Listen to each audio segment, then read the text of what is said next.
Assalamualaikum warahmatullahi wabarakatuh. Apa kabar semuanya? Semoga selalu dalam keadaan sehat.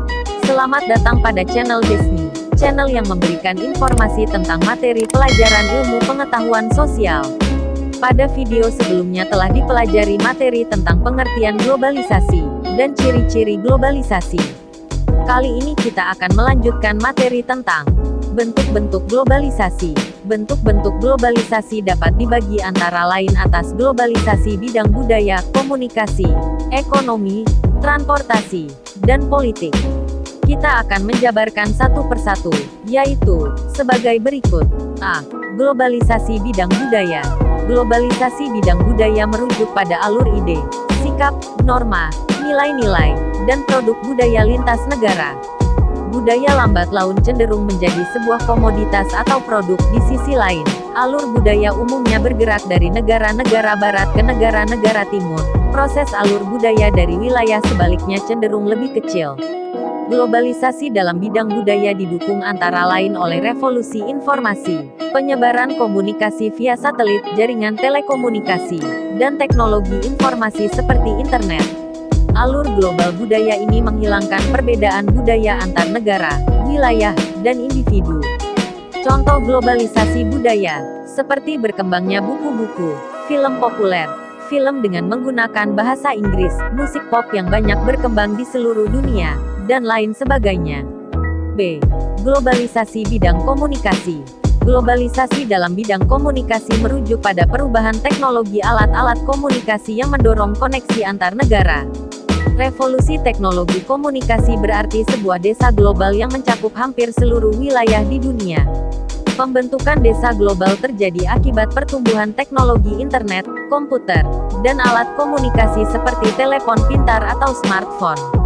Melalui teknologi komunikasi, seseorang dapat hadir di wilayah lain yang sangat jauh, secara maya atau virtual, hanya dalam waktu beberapa menit saja. Padahal jika menggunakan alat transportasi, seperti pesawat terbang, dapat memakan waktu belasan jam. Kemajuan teknologi komunikasi membuat sebagian desa terpencil dapat memiliki akses ke internet. Mereka tidak lagi menggunakan telepon kabel, tetapi melompat ke teknologi telepon pintar. C. Bidang ekonomi. Globalisasi bidang ekonomi merujuk pada keterkaitan ekonomi dunia melalui perdagangan dan pertukaran sumber daya. Saat ini, praktik tidak ada ekonomi suatu negara yang benar-benar terpisah dari negara lain. Artinya, ekonomi nasional suatu negara memengaruhi ekonomi negara lain. Keterkaitan ini terbukti ketika terjadi krisis ekonomi global tahun 2007. Contoh lain adalah, suatu negara yang kaya dapat berinvestasi ke negara-negara yang kekurangan modal. Globalisasi bidang ekonomi juga berarti terdapat struktur dua arah untuk produk dan sumber daya alam. Negara seperti Amerika Serikat, misalnya, akan menjual produknya ke negara yang memiliki keterbatasan teknologi untuk membuat produk tersebut.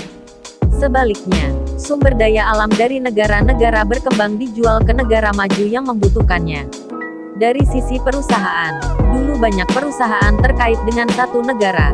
Saat ini, banyak perusahaan yang menjadi transnasional atau lintas negara. Perusahaan dapat memindahkan pabrik dan modal ke negara lain agar perusahaan mendapatkan keuntungan lebih besar.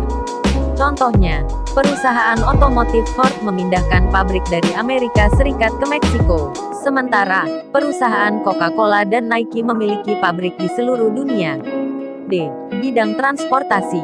Globalisasi bidang transportasi merujuk pada perkembangan alat dan teknologi transportasi dalam membawa orang dan barang lintas negara dalam waktu yang singkat. Pada masa lalu, dibutuhkan waktu yang sangat lama untuk membawa orang dan barang dari suatu tempat ke tempat lain. Saat ini, berbagai alat transportasi, seperti pesawat terbang, kereta cepat, dan kapal laut berbahan bakar minyak bumi, dapat membawa orang dan barang lebih cepat dan lebih banyak. Akibatnya, pergerakan orang dan barang saat ini dapat terjadi secara global atau dunia. Saat ini, sekitar 90% perdagangan dunia menggunakan transportasi laut. Pertumbuhan transportasi laut didorong beberapa sebab antara lain meningkatnya kargo sumber daya alam yang dibutuhkan negara-negara maju, produksi dan perdagangan makin mendunia yang artinya dapat terjadi di banyak negara. serta peningkatan teknologi kapal laut, dan pelabuhan-pelabuhan sehingga dapat mengangkut barang dalam jumlah besar. D. Bidang politik. Globalisasi dalam bidang politik merujuk pada kerjasama politik yang terjadi antar negara. Kerjasama politik ini terkait kepercayaan bahwa sebuah organisasi dunia atau antar negara lebih mampu mencegah konflik antara negara dibandingkan dengan negara-negara yang berdiri sendiri. Selain itu, ketika negara makin terkait secara ekonomi dan teknologi, maka terdapat tekanan untuk menjalankan kebijakan sama bagi negara-negara tersebut. Untuk itu, diperlukan sebuah organisasi antar negara yang dapat mengatur hal tersebut. Contohnya adalah Kawasan Perdagangan Bebas Amerika Utara atau NAFTA, dengan anggota Amerika Serikat, Kanada dan Meksiko. Contoh lain adalah Kawasan Perdagangan Bebas ASEAN atau AFTA yang mengatur perdagangan bebas antar negara anggota ASEAN.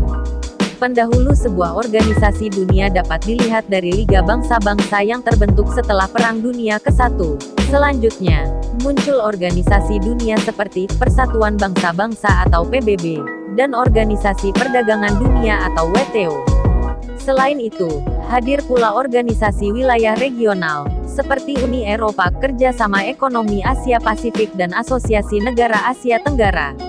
Kehadiran organisasi antar negara dunia maupun regional tersebut meningkatkan globalisasi dalam bidang politik.